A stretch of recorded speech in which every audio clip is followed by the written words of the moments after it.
اردو کے بہت بڑے شاعر تھے اور بہت ذہین انسان تھے. ولائے اہل بیت غزل میں بھی چھلک آتی تھی. انہوں نے ایک غزل کہی تھی. غزل وہ کہتے رہے مگر جب مقطع تک پہنچے تو ولائے اہل بیت نے اتنا جوش مارا کہ وہ اہل بیت کے بارے میں اپنے جذبات کو چھپا نہ سکے. اور انہوں نے یہ مقطع کہا: غالب ندیم دوست سے آتی ہے بوئے دوست، غالب ندیم دوست سے آتی ہے بوئے دوست، مشغول حق ہوں بندگی ابو تراب.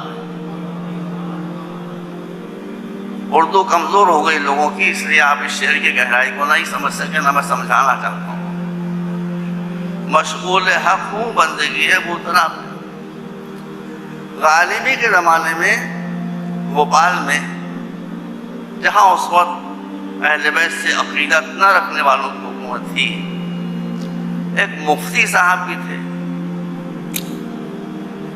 اسی لیے میں اب یہ کہتا ہوں کہ اگر آپ اسلام کو نجات دلانا چاہتے ہیں تو مفتیوں سے مکتی لے لیجیے.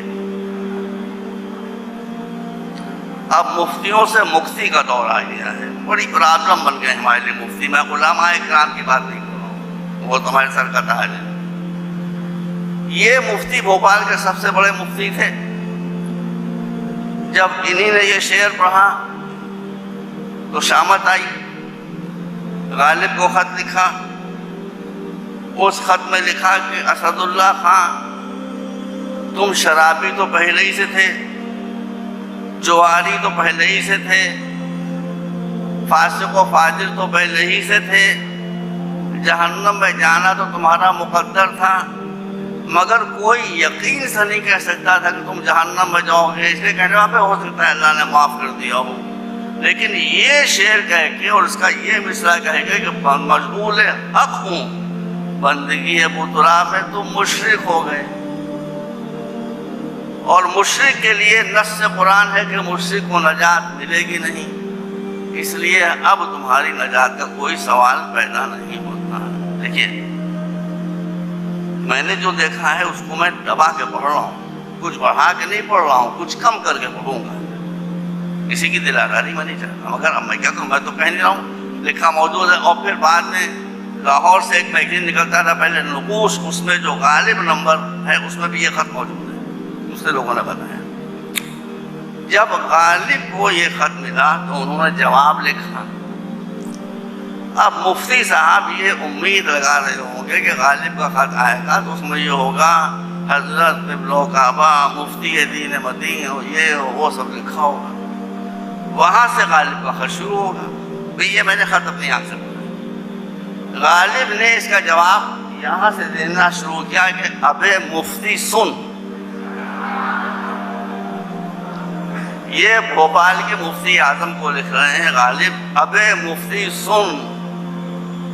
ابے مفتی سن پڑھتے ہی وہ تو سن ہو گئے ہوں گے، غصہ ختم ہو گیا. دیکھیے، میں بہت کاٹ کے تہذیب ایک جلسے کی ہوتی ہے اس کے لحاظ سے میں قدر بیان کر رہا ہوں، ساری باتیں نہیں کر رہا ہوں. کہا کہ ابے مفتی سن. کعبہ کیا کہوں بتائیے. آگے وہ باتیں ہیں لکھی ہوئی کہ مشکل ہے اس کا بیان کرنا. میں غالب کے الفاظ نقل نہیں کر رہا ہوں، بڑے سخت ہے، اس کو دبا کے کہہ رہا ہوں، کچھ بدل کے کہہ رہا ہوں. ابے مفتی سن. ایک بہت مشہور امام ہیں، ہم بھی ان کی عزت کرتے ہیں اہل سنت کے. ان کا نام لے کر کہا کہ تو فلاں امام کے مسائل کے، عورتوں کے گندے خونوں کے حوض میں غوطے کھانے والا. سب الفاظ میں نے بدل دیے، سب الفاظ میں نے بدل دیے، ورنہ وہ نام تھے یہاں پر.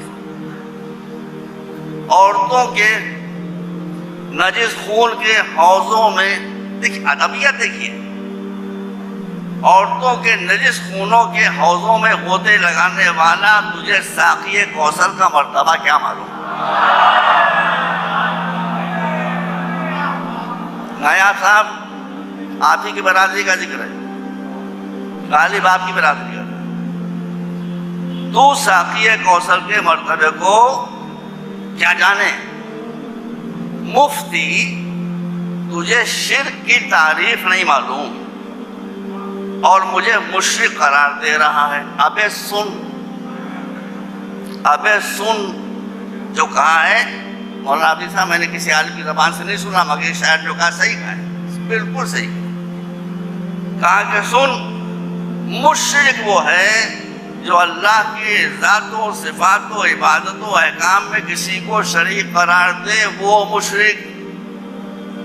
جو خاتمیت محمد مصطفیٰ میں کسی کو شریک قرار دے وہ مشرک، اور جو ولایت و امامت مرتضوی میں کسی کو شریک قرار دے وہ مشرک۔ صحیح ہے، اب اس کی تفصیل جان کرتے ہیں، بالکل صحیح بات کی اس نے۔ اس کے بعد لکھا ہے کہ تو نے مجھے لکھا ہے کہ میں جہنم میں جلوں گا، تو یہ تو مجھے بھی معلوم ہے کہ جہنم میں جلوں گا، یہ تو مجھے ہی معلوم ہے کہ جہنم میں جلوں گا، لیکن تجھے یہ نہیں معلوم ہے کہ میں جہنم میں کیوں جلوں گا۔ تو سن، میں جہنم میں اس لیے جلوں گا کہ جہنم یہ خالق کے علاوہ کوئی لکھ نہیں سکتا۔ میں جہنم میں اس لیے جلوں گا کہ میں جہنم کی آگ کا ایندھن بن کر تیرے ایسے دشمنان علی کے لیے آتش جہنم کو کچھ اور تیز۔ اللہ مولاي وأنا مولى المؤمنين، ألا من كنت مولاه فهذا علي مولاه، اللهم وال من والاه وعاد من عاداه۔ أيها الناس، الحق دائما مع علي وعلي مع الحق۔ تا صورت پیوند جهان بود علی